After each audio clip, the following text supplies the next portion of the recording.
Hey everyone, welcome into the Flippin' Hippos YouTube channel. I'm Star. If you're new here or you haven't already, please consider subscribing and helping us feed a hungry hippo. Don't forget to hit the thumbs up on this video as it does help us out a lot.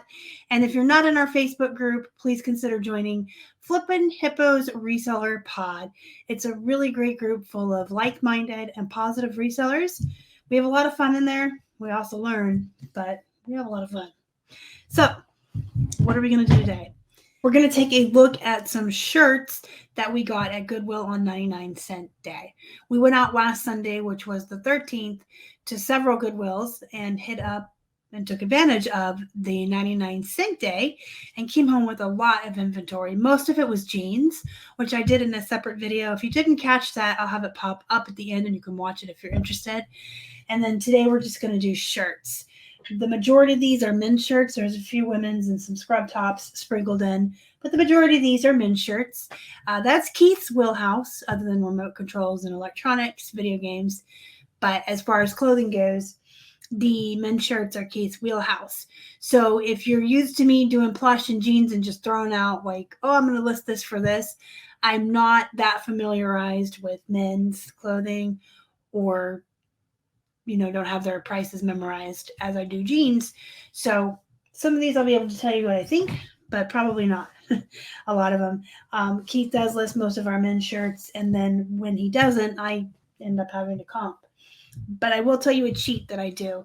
I comp off of him.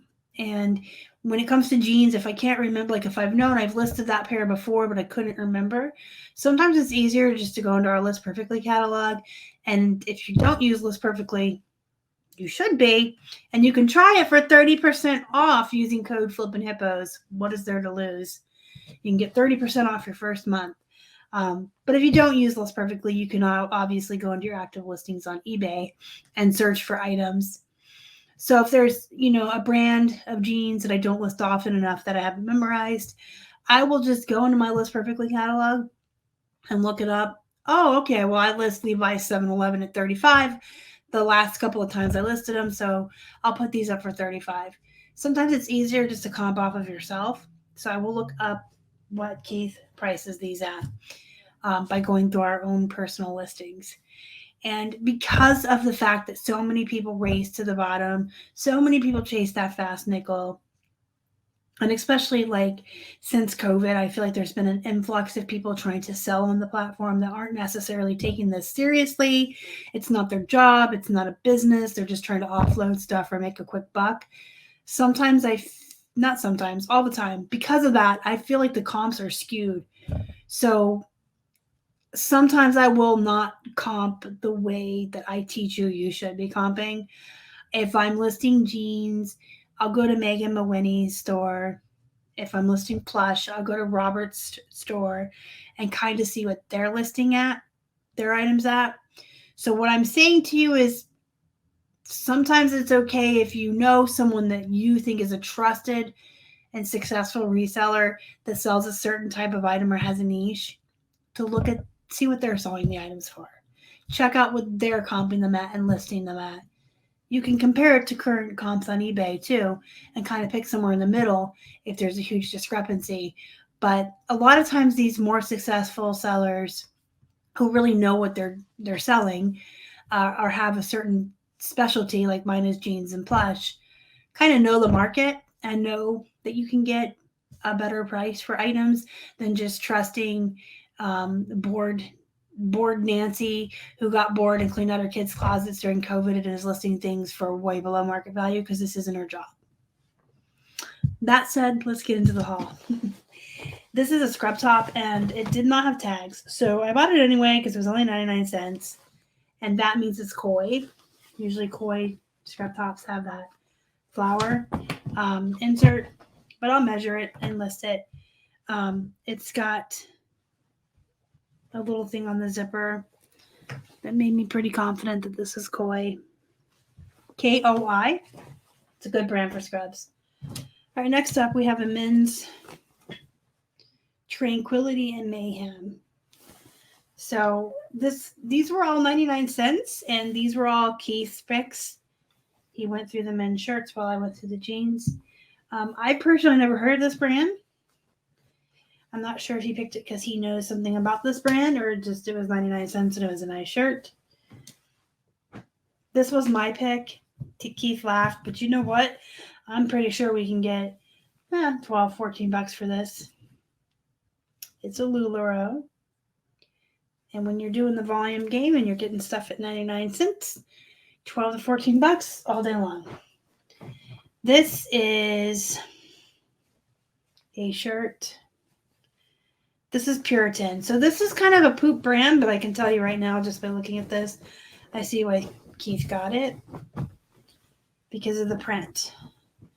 So it's not always about brand. I think I've told you this a million times. I'm going to tell you a million times more. It's not always about brand. Sometimes you find these really cool shirts with these really great graphics. And if they're 99 cents and they're a poop brand, pick them up anyway. You can leave the poop brand out of the title. You build your titles. If it's a brand that you're really sure no one's looking for, like Walmart brands and stuff like that, but it's a really cool shirt, then you would just put men's Hawaiian shirt. Cars, all over cars, you know. You just put really great keywords in there and they'll sell. That's also a little tip or a little trick I learned about vintage clothing.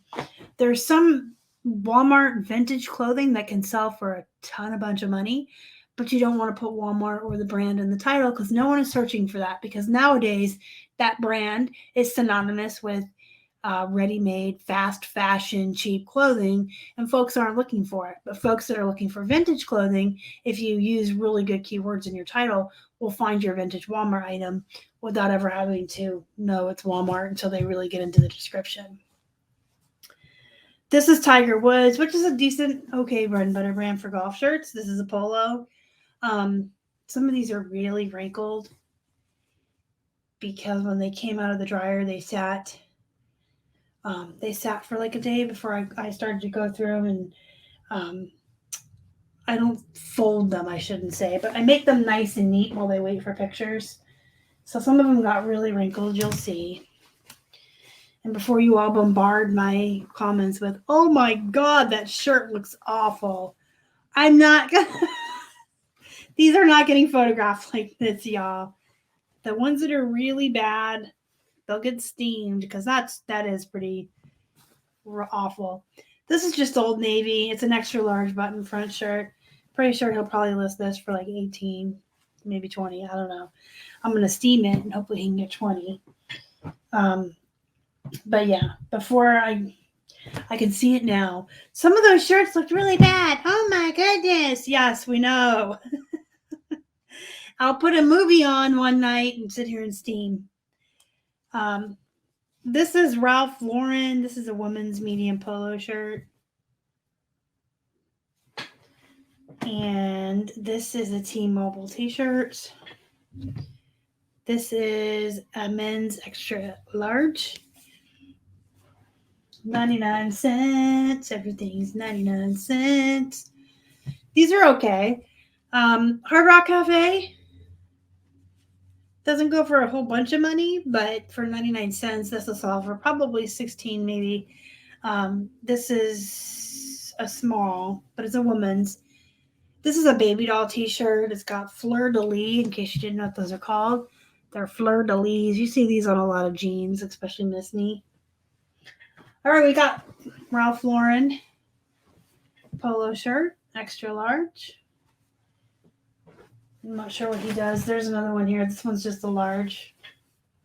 I think he does like 18 to 20. This one has a horse. That probably makes it more valuable. This is the U.S. Polo Association. Here, you look for yourself. U.S. Polo Association, I think that stands for. Now these, I do know this brand, if it does have the giant big horse like this, it actually does make it more valuable. I think I've seen him sell these for 20 and 25. This is Beyond Scrubs. I picked it up because it's just different and cute. It has fuzz on it, but it has this little zipper and then like these little nice pockets down here. And then it has the side stretchy stuff. I love scrubs with the stretchy, breathable sides. I think people look for those. This is Callaway, so this is a pretty decent bread and butter brand. I remember this from back in the day when we did bread and butter, a lot more volume. And then we have, I was going to say Guess, and this is not even anywhere near Guess. Maybe I need to get my glasses checked. Quicksilver Waterman, small comfort fit. It is soft. Next up, we have Charles Tyrwhitt. This one's really going to need steam. These are pretty decent bread and butter brands. They actually sell for a little bit higher dollar than most bread and butter. The Charles Tyrwhitts typically get, I think, 25 to 35. There's some pearl snap ones that go for a lot more. The only thing is they're really slow. So they have a very slow sell-through rate, but they fetch a couple more bucks than most bread and butter. For 99 cents, of course, came home with us. But this is just runkle, as my grandmother would say. Runkle. So I'm going to have to steam a couple of these. That's okay. I'll watch a movie. Cutter and Buck. So kind of low in bread and butter, but it's a nice polo shirt. It'll probably go for about 12 to 14. Then we're getting into the scrubs we picked out. Don't overlook the scrub aisle, guys. Especially when they're 99 cents. I mean, most of the scrubs out here start at horribly astronomically way high prices. But when they go on sale, they're worth it half off. Some of them are worth half off, some of them 99 cents. This is Cherokee, and it's not that great of a brand, but look at the print on this scrub. You got the beach at the bottom, the sands, into the water and the sky with the birds. This is really, really pretty. So, of course, with really good keywords, it'll sell. And again, when your cost of goods is 99 cents, that wasn't a scrub. We'll save that. This is Scrub Studio, but it is a 1X. I picked it up because it's a plus size with just a really pretty print on it. Plus size scrubs do really well also. And we have Zoe and Chloe, which typically makes these animal prints. They'll have monkeys or dogs. So a lot of times when I do the Zoe and Chloe scrub tops, they even have little birds on their tag. They almost always have animal print. So when I do this brand, sometimes I'll add vet or veterinarian to the keywords on the title if I have room. Most scrub tops, I typically put medical or nursing. Some of them, if they have like pictures of toothpaste or teeth, which you'll find, you can put dentist, dental assistant. So you can also like cater your keywords towards who you're trying to sell the scrubs to. If they have animals on it, of course, you're probably looking for a vet or a pediatrician, kids nurse or something. But just think of that when you're doing your scrubs, who you're trying to sell them to. This little weenie dog right here looks like Ellie, which is Keith's sister's dog. I just noticed that. Like, it's just like Ellie. Okay, and then I have 2 more shirts, and then I'll let you go. I'm not going to keep you here all day, I promise. Claiborne and Chaps. Both are not great brands. Nope. But for 99 cents and with this print, look at this nice paisley, really nice dress shirt for men. And then this one is an extra large button front. So again, you think of things differently when you're getting stuff for 99 cents than paying full price and when you're doing volume-based businesses. If you have any questions, comments, or concerns, let me know in the comments down below. Go be productive. Go make some money. And as always, thank you so much for watching. Y'all are the best. Bye.